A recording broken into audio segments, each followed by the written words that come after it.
نجيب المتهم؟ انا جاهز. هات المتهم يا شاويش. حاضر يا فندم.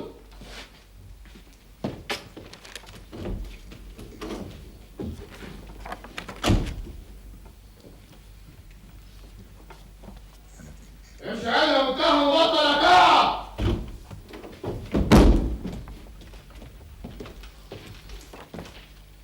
متهم يا فندم. روح انت يا شاويش وسيبه لنا. حاضر يا فندم.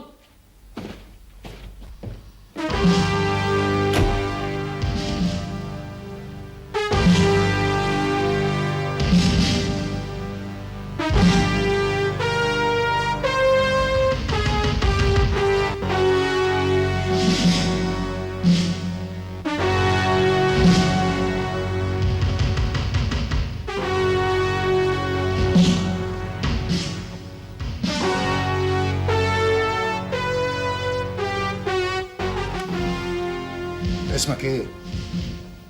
تاني يا بيه. يا ترد يا عادل يا بدل ما هو مغضبك. طيب احسن يا حضرة الظابط. الله، واللي عرفك ان انا ظابط؟ الجواب بيبان من عنوانه. طب قول سعادة البيع على اسمك وبطل لماضة. ما انا قلته بدل المرة 10. ما تقول كده كمان مرة. ليفي كوهين. وايه حكايه احمد العلايلي دي؟ مين احمد العلايلي ده يا سعادة البيه؟ في اوراق هنا بتقول انك في شهر ابريل سنه 52 كنت بتشتغل في اجانس عربيات في بورسعيد. مش في بورسعيد؟ ايه ده؟ احنا فين وبورسعيد فين؟ طب وعادل مرقص صدهم بتاع اسكندرية؟ يعني بتعترف ان ده اسمك؟ الله، هو ده برضه اسمه اعتراف يا سعادة البيه؟ يا ترد كويس يالا. بالراحة عليا شوية يا سعادة البيه، انا مش قدك. نفهم من كده ان اسمك في مصر ليفي كوهين، وفي اسكندريه عادل مرقص صدهم، وفي بورسعيد احمد العلايلي. امال رأفت علي سليمان ده يبقى اسم مين؟ ما هو ده اسمي الحقيقي اللي انا قلته في الاول، واللي مفيش حد فيكم راضي يصدقه. جواز السفر ده بتاع مين؟ تسمعين سا؟ يعني اسمك جون برات؟ مش ده الاسم اللي موجود قدام سعادتك في الباسبور؟ انا عايز القنصل بتاعي. انهي قنصل فيهم؟ القنصل البريطاني يا بيه. طب الباسبور ده بتاع مين؟ سيتا موا مسيو. يبقى انت على كده اسمك دانييل مارتان. الاسم مكتوب قدام سعادتك في الباسبور. يبقى انت عايز القنصل الفرنساوي يا ابني. مفيش داعي يا بيه، مفيش داعي للشتيمه يا سعاده البيه. مش يمكن ابوه الله يرحمه كان راجل طيب زي والدك الله يرحمه الله يخليه. شوف يا ابني، التقرير بتاع بصماتك اللي جه معاك من اسكندريه بيقول ان البصمات دي لواحد اسمه عادل مرقص صدهم. الله، مش يمكن تكون البصمات دي بصمات واحد تاني؟ يا رد عدل يالا، انت عارف ان البصمات ما بتتكررش. قادر على كل شيء يا سعاده البيه. طيب بلاش كل دول. جواز السفر ده بيقول ان اسمك احمد العلايلي. مش يمكن لا مؤاخذه يعني حد سرق الصوره بتاعتي عشان يطلع بيها باسبور؟ وتقرير انتربول يقول ان انت اهو كده، اهو احنا كده يا ولاد العرب، احنا كده والله العظيم، ده اللي جايبنا ورا، نصدق الخواجات ونكذب ولاد بلدنا. ولا بطل تلعب بالكلام يالا. هو يعني اللي يقول الحق في البلد دي يكفر؟ اذا كان على كده يبقى انت دول كلهم. وده معقول برضه يا بيه؟ طب انت مين فيهم؟ تاني يا بيه؟ اختار لك اسم. مش هتصدق. يعني انت مسلم؟ موحد بالله يا بيه. مسلم واسمك ليفي كوهين؟ الدين لله والوطن للجميع. ولا انت بتهزر يا عاطف؟ انت ضد الثوره يا بيه؟ ولا سيبه، انت يظهر ما فيش حد عارف ينطقك. الله، مش دي الشعارات اللي عاملاها الثوره ومكتوبه على الحيطان وطول ما انت ماشي بتقرا الدين لله والوطن للجميع، الدين لله والوطن للجميع؟ في حد قال كلام تاني يا بيه؟ خلاص تقول ان انت مش عايز تجيبها لبره. في حد فيكم لا مؤاخذه يعني سالني سؤال وانا ما جاوبتش بصراحه؟ في قدامي اوراق رسميه بتثبت انك مسلم، واوراق تانية بتثبت انك مسيحي. ولما انقبض عليك على حدود ليبيا قلت للسلطات الانجليزيه انك يهودي واسمك ليفي كوهين وانك هربان من الثوره. هربان من الثوره؟ اهرب من الثوره ليه يا بيه لا سمح الله؟ وفي اوراق بتقول انك مصري. واوراق تانية بتقول انك فرنساوي، واوراق تالتة بتقول انك انجليزي. بلاش اسمك وبلاش ديانتك. ممكن تقول لنا انت جنسيتك الحقيقية ايه؟ شوف سعادتك، مسألة الحدود والأوطان دي، كل المسائل دي مسائل مستحدثة. يعني ايه؟ يعني أرض الله واسعة. يعني انت مين بالظبط؟ حسن ولا مرقص ولا كوهين؟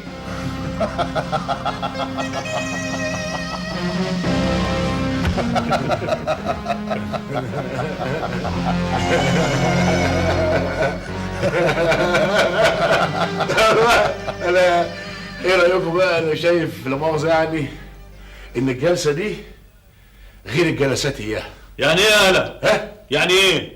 يعني أنا شايف إن الجلسة دي ليها طعم تاني، طعم كده يعني فرايحي حبتين.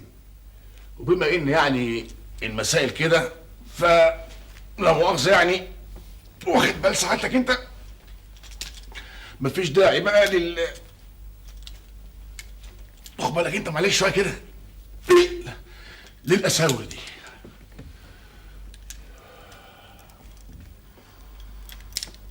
كلبشات دي كانت مفتوحة؟ لا ما تظلمش الشاويشة سعادة البيه، حرام عليك. الكلبشات قدامك ايه، ممكن سعادتك تعينها بنفسك. طب ازاي؟ ياما في الجراب يا حاوي. طب اشتغل حاول يا عبد. مفيش حاجة اسمها حاوي يا سعادة البيه، في حاجة اسمها لا مؤاخذة يعني خفة يد، سرعة حركة، شوية ذكاء. طب فرجنا. من غير تذاكر كده. عايز ايه يا هلا؟ لا مؤاخذة يعني انتم مش ملاحظين انكم مضيفيني بقالكم مدة طويلة قوي؟ اللي لا مؤاخذة يعني حد عزم فيكم عليا بكوباية شاي ولا سجارة ولا أي حاجة؟ مش دي الأصول برضه يا بيه؟ طب ورينا الأول. ها؟ معاك جنيه؟ جنيه حتة واحدة؟ خلاص شيرن. الشيرين اهو. ها؟ جيب. اتفضل. الحكاية زي ما قلت لكم، لا حكاية حاوي ولا كلام زي كده ولا بتاع، ما نصدقش الحاجات دي خالص، بالصلاة على النبي. الموضوع كله زي ما قلت لك انت، ان انا بلفت نظرك لحاجة واخد بالك انت، وانا بعمل حاجة تانية. صلي على النبي. ده بنت سكر. شوف يا سيدي، شوف بقى انت فين الشلم؟ قول لي يا حلاوة فين الشلم؟ تقول لي يا باشا فين الشلم؟ انت بالذات تقول لي فين الشلم؟ محدش عارف الشلم فين؟ اقول لك انا الشلم فين. شوف ساعتك الشلم فين؟ اهو ادي الشلم. زي ما بقول لسعادتك كده، عاملها كلها خفه يد، صلى على النبي، وانا شيل تاني اهو عشان تصدق بس. شفت بقى الحكايه جت منين؟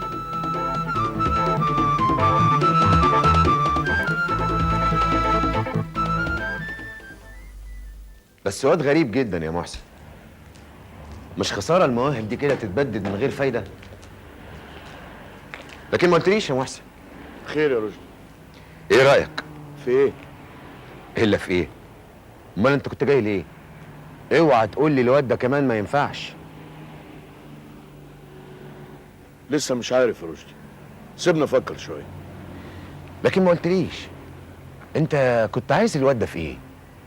هي تفرق؟ تفرق كتير، لاني ممكن اساعدك.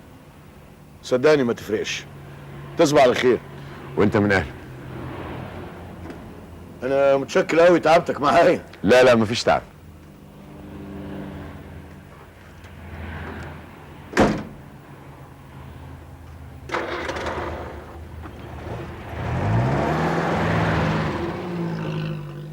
ولحد ما مشيت ما عرفتش اسمه الحقيقي. يعني حتى لو كان قال اي اسم، ازاي نتاكد ان ده اسمه الحقيقي فعلا؟ كارثه يا حسن ان نظام البطاقات الشخصيه مش معمول بيه في مصر لحد دلوقتي لسه. نظام ايه ده بس اللي الواحد ما يقدرش يتاكد فيه من شخصيه اي مواطن؟ ونويت على ايه؟ قبل ما انوي على حاجه لازم اعرف الولد ده هو مين فعلا. حطيت خطه. انا قدامي دلوقتي 6 اسامي، واحد انجليزي والتاني فرنساوي والتالت يهودي، و3 اسامي مصريه. حسن ومرقص وكوهين. ايوه، واحد في بورسعيد والتاني في اسكندريه والتالت في القاهره. الاسماء المصريه مقدور عليها يا محسن، لكن هتعمل ايه في الاسماء الاجنبيه؟ مفيش قدامي غير مصلحه الجوازات والجنسيه. واذا ما لقيتش حاجه يفضل الانتربول. وليفي كوهين. مشكلة في الاسم ده يا ابو علي انه اسم شايع بين يهود مصر ما يدلش على حاجه، انما في نفس الوقت بيشير لاحتمالات خطيره جدا. قصدك ايه؟ انت فاكر الولد اللي اسمه ماكس بينيت اللي كان عايش بينا وبيشتغل موظف عادي جدا في شركه فورد، وبعدين اتضح بعد كده انه المسؤول الاول عن عمليات الموساد في مصر؟ قصدك ان الولد ده ممكن يطلع منهم؟ الغريبه يا حسن ان الولد ده قوي، لو راقبته بعنايه تلاقي فيه قوه غريبه ورغبه مخيفه للحياه. تصور هو مسجون والحديد في ايديه، ومع ذلك واثق انه في الاخر هينتصر. الولد ده فيه حاجه غريبه فعلا. ده اعجاب بقى. عايز الحقيقه؟ ولا شيء غير الحقيقة. انا فعلا معجب بالولد ده. اهي دي في حد ذاتها مشكلة. ليه؟ افرض انك عرفت حقيقته فعلا، وانه طلع مصري زي ما انت بتتمنى، وانك زرعته في المجتمع اليهودي هنا في مصر على انه يهودي. لازم تعلمه لغات يا محسن. مفيش يهودي ما يعرفش بدل اللغة لغتين. لا دي محلوله. ازاي؟ اصل الولد ده نطق جملتين قدامي، واحده انجليزي والتانيه فرنساوي، انما طريقه نطقه بتدل على انه متعلم ويعرف لغات فعلا. معقولة دي؟ يعني على الاقل عنده الاساس اللي يخلي المهمه سهله بعد كده. انا معاك اوكي. يعني الولد من الناحية الشكلية ينفع يهودي. تعرف العيال اليهود بتوع نادي المكابي اللي الواحد منهم يفضل طول الاسبوع يحوش عشان يوم السبت يشتري ازازه حاجه ساعه ويفضل طول الليل يرقص عليها مع البت بتاعته؟ اهو الولد ده شكلهم بالظبط ينفع يهودي، لدرجه ان خايف يطلع يهودي فعلا. برضو تفضل مشكلة. ايه هي؟ افرض ان الولد ده طلع الصاغ سليم من كله، هيقبل انه يروح اسرائيل؟ مش عارف يا حسن، ده اللي ما اقدرش اقول لك عليه دلوقتي. على العموم مفيش قدامك الا انك تخوض التجربة.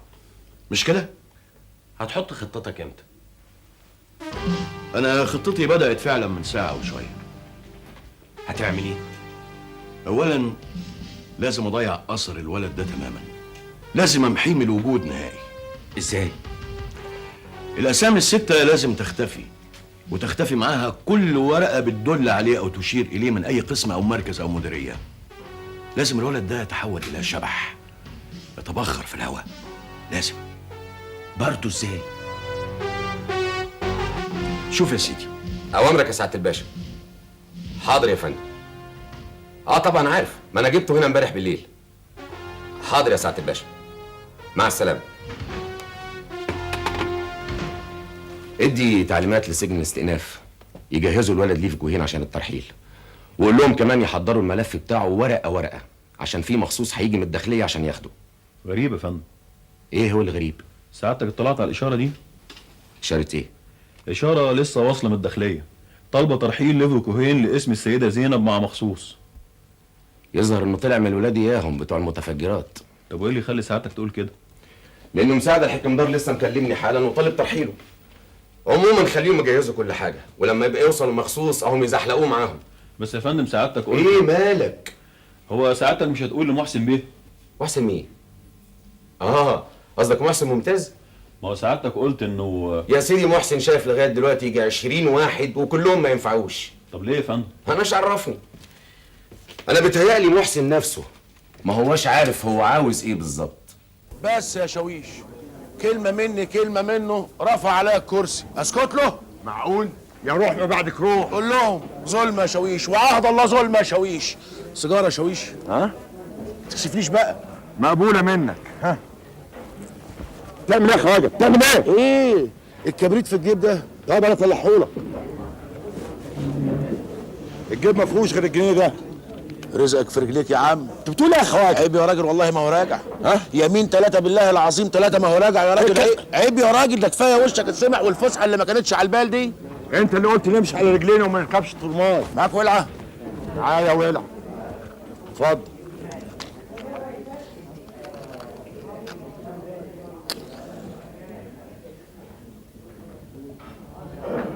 معاك 3 تعريفه؟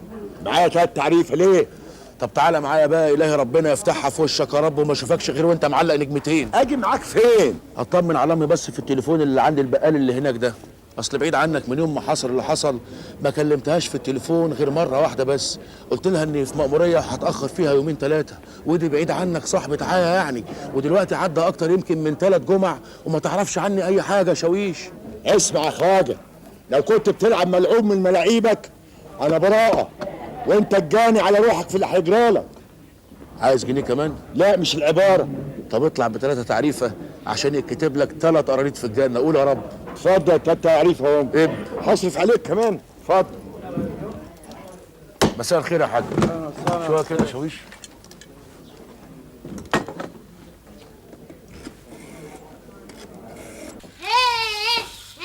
انت ولد يا طارق. ولد والله لما يجي بابا ده هقوله على شقاوتك دي. شفت بقى اهو بابا على التليفون اهو، لازم اقوله على الشقاوه بتاعتك دي. الو، ازيك يا شريفه؟ مين يا فندم؟ نسيتي صوتي؟ رأفت. ازيك يا رأفت؟ وحشتني قوي يا اخويا. ايه الغيبه الطويله دي كلها؟ انت فين وبتتكلم منين؟ وازيك وازاي احوالك؟ عامل ايه دلوقتي؟ طيب اديني فرصه بس، اديني فرصه اقول لك ازيك وزي طارق يا حبيب قلبي وزي رفيق. انت بتتكلم منين؟ هتكلم من مصر. وليه ما جيتش علشان اشوفك؟ هو انا ما وحشتكش؟ هو ايه الغيبه الطويله دي كلها؟ وجيت مصر امتى؟ وايه حكايه المانيا؟ وايه اللي وداك المانيا؟ طيب يا ماما، طيب يا ماما، على مهلك شويه يا ماما، وانا هقول لك على كل حاجه يا ماما. ماما انت بتتكلم منين يا رأفت؟ طب اهدي شويه. اهدى ازاي وانت مشحطط قلبي عليك كده يا رأفت؟ تعالى يا رأفت، عايزه اشوفك، وحشتني. اولا انا كويس جدا وصحتي بأم، والحال اتعدل قوي ولقيت شغل والبهية عالي العال. وايه حكايه الشغل ده اللي بيرميك كل يوم في بلد؟ يعني انا غلطان دلوقتي اني بطمن عليكي؟ تعالى يا رأفت، عايزه اشوفك، وحشتني قوي. قريب قوي ان شاء الله اللي باجي. اوعى تقفل السكه، اوعى وتقول لي عندك شغل، اوعى يا رأفت. وانا فعلا عندي رأفت ارجوك، انا ما صدقت ان انا سمعت صوتك. ما انا اصلي مضطر اقفل السكه دلوقتي لان البيه المدير دخل عليا، وهبقى اتصل بيكي بعدين. ارجوك يا شريفه بوسيلي طارق قوي قوي وسلمي على رفيق. الو، رأفت اخويا. هو قالوا رأفت ده يا ماما؟ ايوه. وده ايه التهم الموجهه اليه؟ انا قريت الدوسيه يا فندم ورقه ومش فاهم منه حاجه على الاطلاق. وامتى وصل المتهم ده؟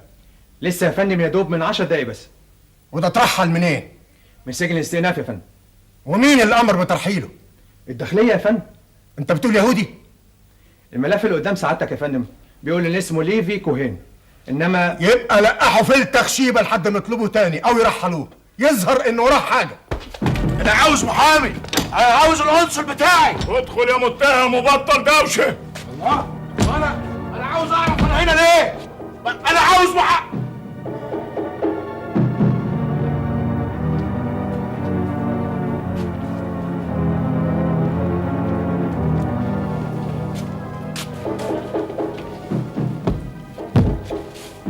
معاك سجاير؟ اشمعنى؟ كلك نظر. تخمس؟ احسن من مفيش. اللي قول مشرط ولا نطار. اكل. كان في خناقه؟ لا، واحد كان عاوز يخمس معايا. تخمس؟ لا خلاص انا بطلت خلاص. وبعدين زعقت لي عشان بلعب بالقطر، وقالت لي لما يجي بابا هقول له. تعرف بقى انها ما قالتليش اي حاجه؟ ما قالتش عشان انا ما اقولش. ما تقولش ايه؟ ان خاله رفض اتكلم بالتليفون وماما عيطت وقالت له انت فين يا رفض، شغلتني عليك. وايه كمان؟ انا ماليش دعوه، انا ما كلمتوش. وكمان معرفش هو كان بيقول لها ايه عشان انا ما كنتش سمعت. شريفة، ايوه رافض تتكلم في التليفون؟ ايوه. ما قالكيش هو كان بيتكلم من انهي سجن؟ سجن ايه يا رفيق؟ ده كان بيتكلم من شغله. طارق روح العب في اوضتك. انا مش عاوزه العب، انا عاوزه اسمع. عاجبك كده؟ شريفة، انا مش منبه عليكي بدل المرة 10. الواد الصايع ده ما يتكلمش في التليفون ولا يخطي عتبة باب البيت ده. يعني عايز نعمل ايه؟ تقولي الرأفت كده. اقول لاخويا ما تكلمنيش في التليفون؟ ايوه. انت نسيت ان رأفت ده يبقى اخويا؟ شيء هي كلمة يا شريفة. رفيق، بقول لك ايه، انا مركزي حساس وما يسمحليش ان ولد مشبوه زي ده. عيب تقول كده على رأفت. العيب بقى هو اللي بيعمله اخوكي. رأفت ما عملش حاجه. والسيما اللي اشتغل فيها كومبارس كان هياكل منين؟ والرقاصة اللي كان عايش معاها انت مصدق كلام الناس؟ وشركة البترول اللي طردوه منها. رأفت ما انطردش. والفلوس بقى اللي سرقها من شركة الملح والصودا. رأفت مش حرام. وال1000 جنيه اللي ظبطوها عنده في اللوكاندا. ظلم، وانت عارف ان ده ظلم. يا سلام. والفضيحة اللي عملها للراجل اللي لم وتواه من الشوارع. الراجل ده نفسه هو اللي شغاله بعد كده. والمركب اللي سابها. وهو ذنبه ايه؟ ذنبه ان عمل عملية مصران اعور. والبوليس اللي بيدور عليه. يا رفيق حرام عليك بقى. وتذكرة الطيارة اللي طلبها من اخوه وهو في المانيا. ظروفه كده. انا مش فاهم ازاي يا شريفة انت مصدقة نفسك. علشان هي دي الحقيقة. حقيقة ايه؟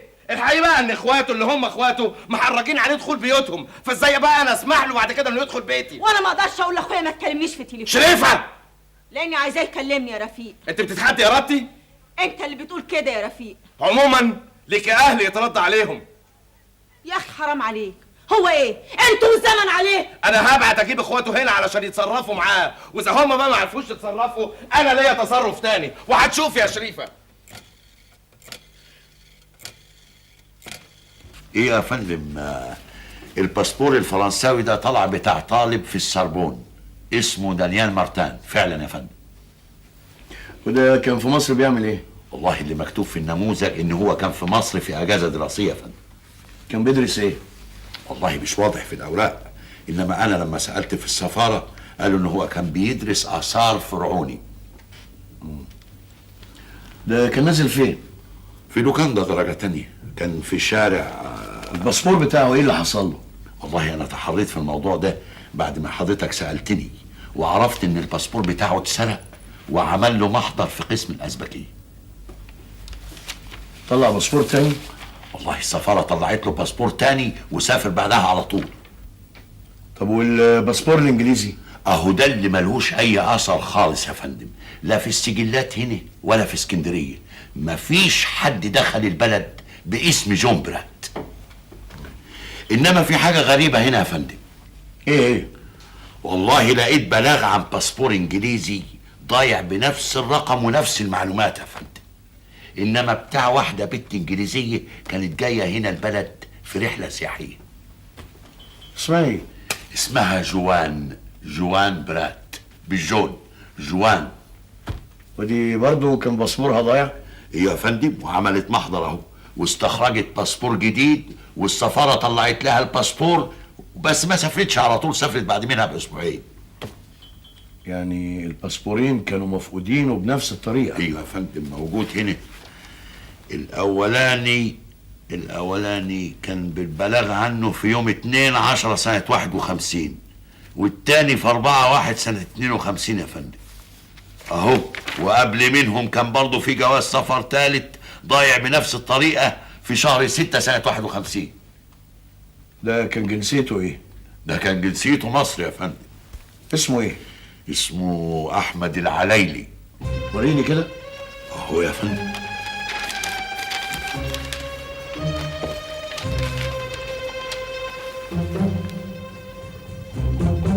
ولقيت حد باسم احمد العلايلي؟ موظف في بنك مصر، متجوز وعنده ولد وبنت. وبيانات الباسبور مظبوطة 100%.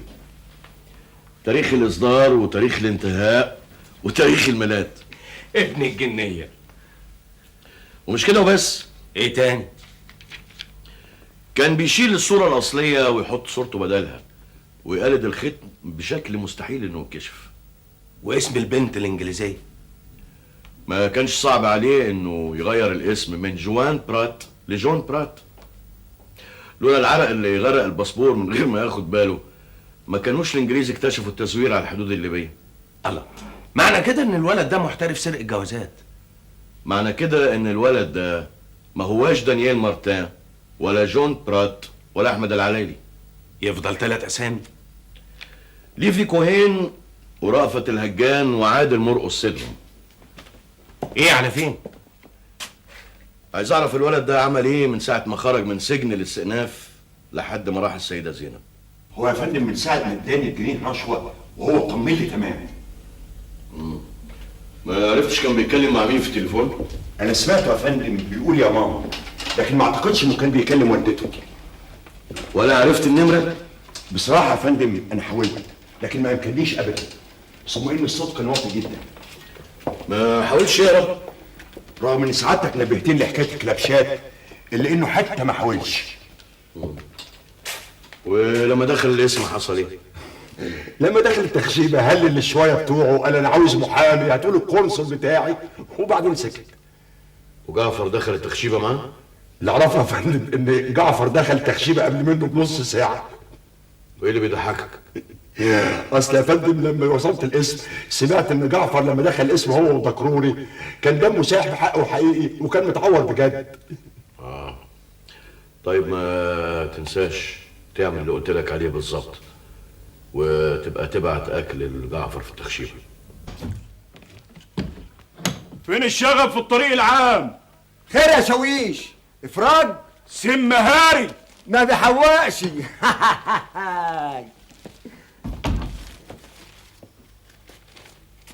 بسم الله يا فندي. سبقتك امتى؟ الجمعة اللي فاتت. الا قول لي بلا قافيه.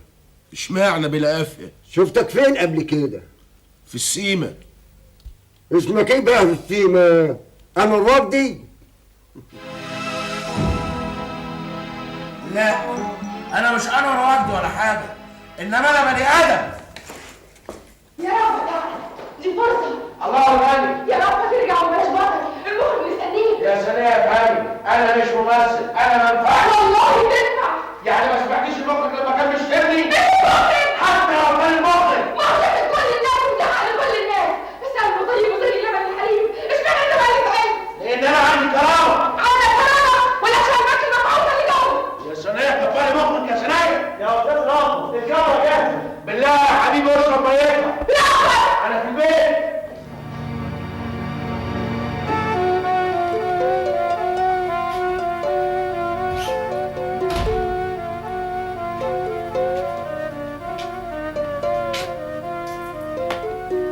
هترجع تقعد في البيت تاني؟ مبقوش اللقمة اللي بتوكلها لي يا سنية. هي اللقمة مشكلة يا طفس. امال انت ايه اللي مزعلك بس؟ انت اللي بتتعب لما بتقعد خالي شغل. يا سنية افهميني، انا ماليش في السيمة، ما ينفعش. اذا كان الراجل قلب عظمة لسانه انا ما يهمنيش الراجل قال ايه، المهم انا يا سنية انا عايز ايه. طب انت عاوز ايه؟ مش عارف انا عايز ايه يا سنية. انا حد تاني يا سنية، حد تاني غير ده. انا ما ينفعش في التمثيل يا سنية صدقيني، انا حد تاني.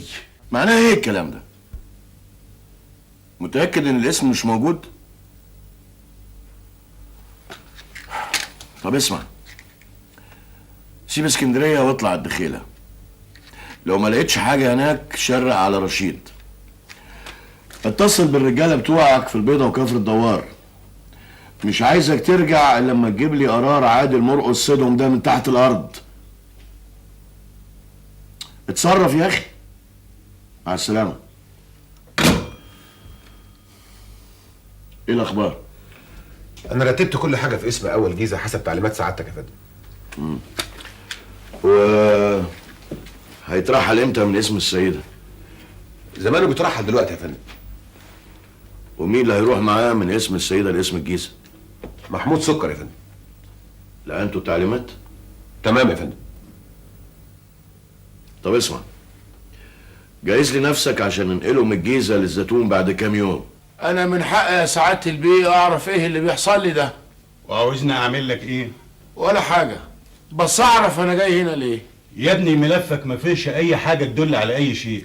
هو انت تهمتك ايه؟ ما هو سعادتك اللي هتقول لي. انا مقدر موقفك كويس، لكن الاوامر اللي عندي بتقول ان انت مترحل من اسم السيده لاسم الجيزه، وانا مفيش في ايدي اي حاجه اعملها. دخله يا شاويش التخشيبه، ولو احتاج حاجه هاتها له. يعني مفيش اي اثر لعادل مرقس سيدهم ولا ليفي كوين؟ يفضل رأفت الهجان. تعرف الهجاجنا كام بطن يا حسن؟ نعم. مالك يا محسن؟ عايز ناس يا حسن، عايز ناس. الرجاله بتوعي تابوا، مسحوا اسكندريه وضواحيها ورشيد والبحيره. التحريات الاولانيه اثبتت ان الهجاجنا كذا بطن متوزعين في كذا مديريه من قبل البحري. على العموم نتكلم الليله دي بعد العشاء. عشاء؟ اي عشاء؟ الله، انت نسيت انك معزوم على العشاء ولا ايه؟ اوه، معقوله دي؟ على العموم انت تروح دلوقتي تاخد دش وتغير هدومك وعدي عليك نبقى نناقش الموضوع ده مع كساب. لا مش هقدر اجي يا حسن. الله، هو انت لازم تشز عن القاعده يا بني ادم؟ اولا انا تعبان وهيبقى دم تقيل. ثانيا لازم انام لاني مسافر 6 الصبح. على فين؟ رايح اشوف ابويا اللي ما شفتوش بقالي 6 شهور. بتقول الهجاجنه؟ انت تعرف حد منهم يا شيخ البلد؟ ايوه اعرف، بس عدم المؤاخذه حد فيهم عليه حاجه كده ولا كده؟ لا ابدا.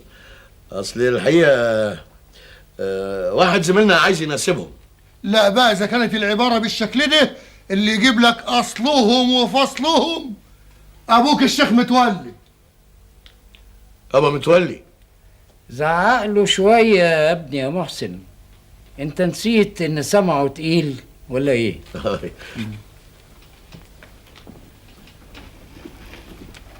مؤاخذة يا حاج. مساء الخير يا ابا متولي. الراجل ده عامل ايه؟ ازيك يا ابا متولي؟ انت مين؟ انا محسن.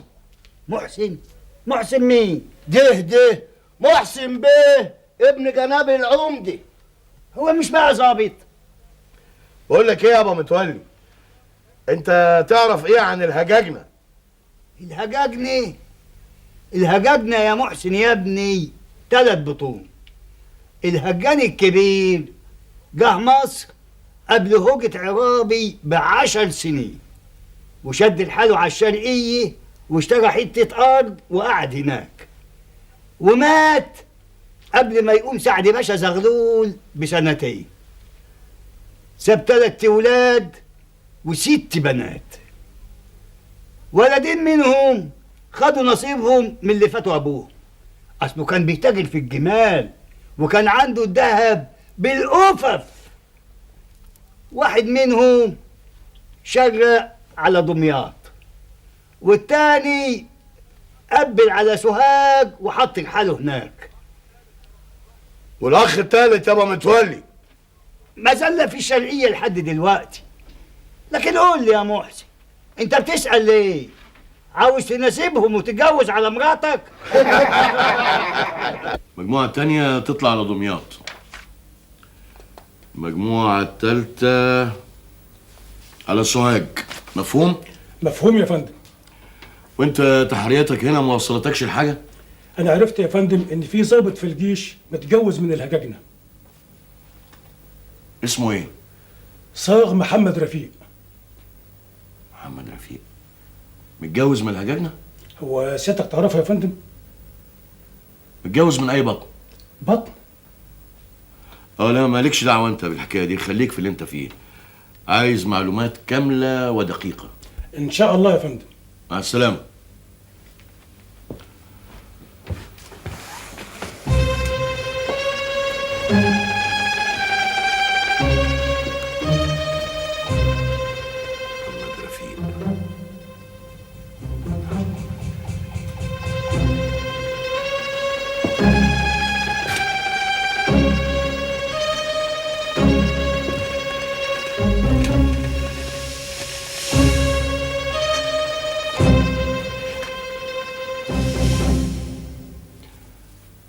اديني الصاغ شوكت يا ابني.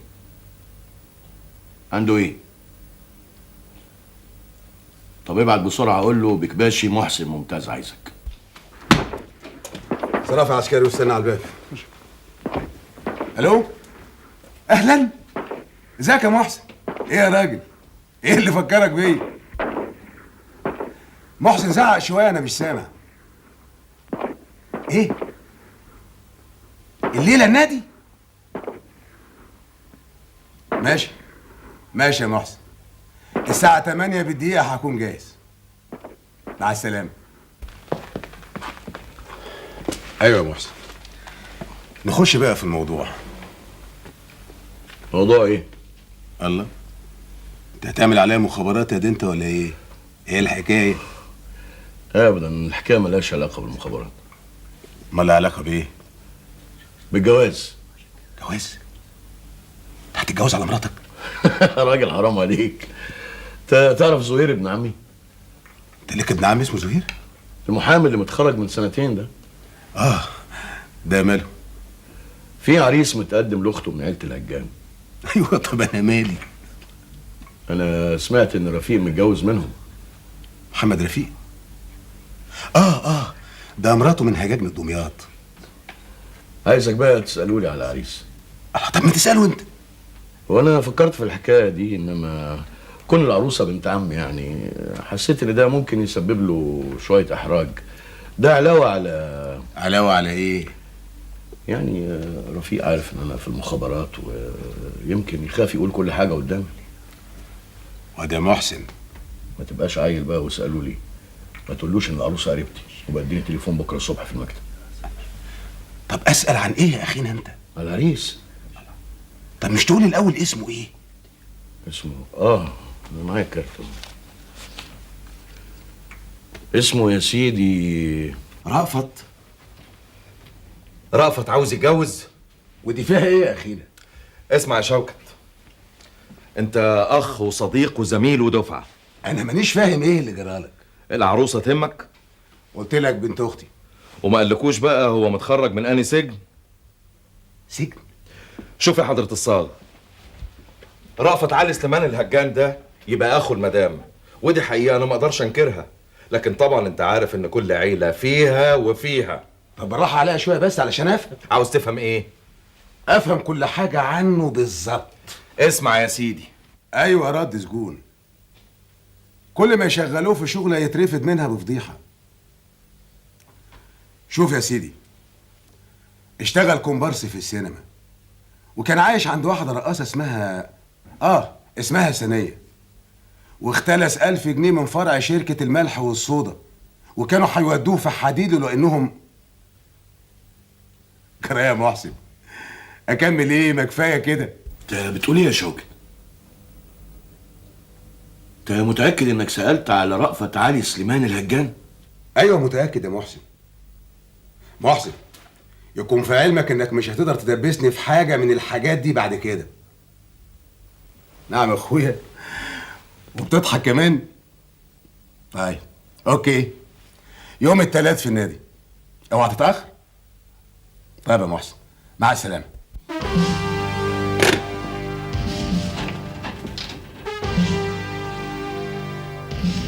لا مؤاخذة، يظهر اني دخلت اوضه غلط. اشمعنى؟ اصل انا كنت داخل اوضه محسن ممتاز، لقيت قدامي واحد بيبتسم. رأفت علي سليمان الهجان. اكيد. بكره ان شاء الله هقول لك اخر كلام. يا فندم. ايوه مسعد. خلاص اترحل على الزيتون؟ هايل. جهزت كل حاجه هناك؟ يا سعادة البيه أنا عايز أعرف أنا هنا ليه؟ أنا معاك في كل اللي أنت بتقوله ده. على العموم كلها نص ساعة ويوصل البيه وكيل النيابة. يا حضرة المأمور، أنا عاوز أعرف أنا مقبوض عليا ليه؟ أنا إيش عرفني؟ هذا الدوسيه بتاعك أهو، خد شوف بنفسك، إن فهمت حاجة بفهمني. يا فندم سيادتك بس حلمك عليا شوية. أنت ليه مش مصدق إني معرفش عنك أي حاجة بالمرة؟ وإن الأوراق دي ما بتقولش عنك أي حاجة. خلاص يا فندم، اللي تشوفه ساعتك. متشكر جدا. دخلوا التخشيبه يا فندم. بلاش التخشيبه، قعدوا في الطرقه لحد ما يوصل البيه وكيل النيابه، واول ما يوصل اعرضوا عليه فورا.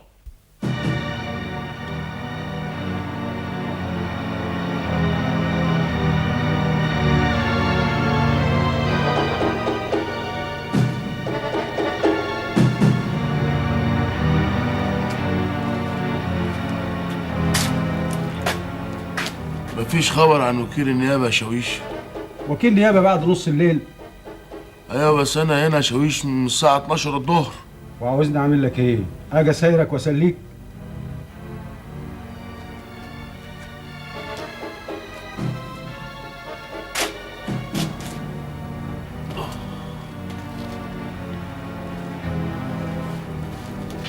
جعان؟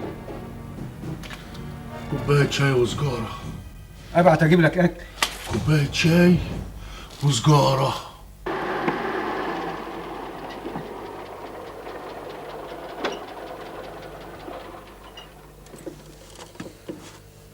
وما عملش اي محاوله للهرب طول الليل؟ ابدا يا فندم. ما كلش؟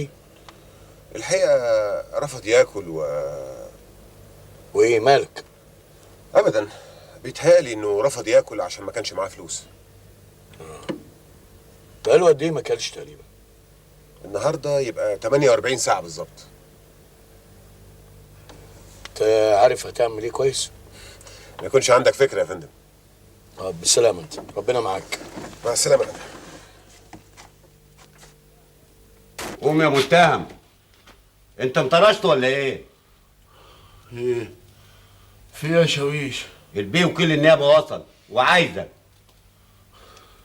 الساعة كام دلوقتي؟ الساعة 1. انجر قدامي.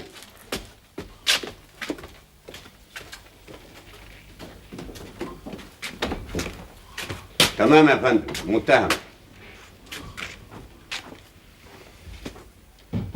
انت احمد العلايلي؟ احمد العلايلي مين بس يا بيه؟ يفرج عنه بكفاله 20 جنيه. شيل الكلبشات من ايديه عسكري. ايه مالك؟ افراج يا بيه؟ انت سامعك تقيل؟ بكفاله 20 جنيه؟ ما انت بتسمع اهو. منين؟ كفاله جاهزه يا بيه.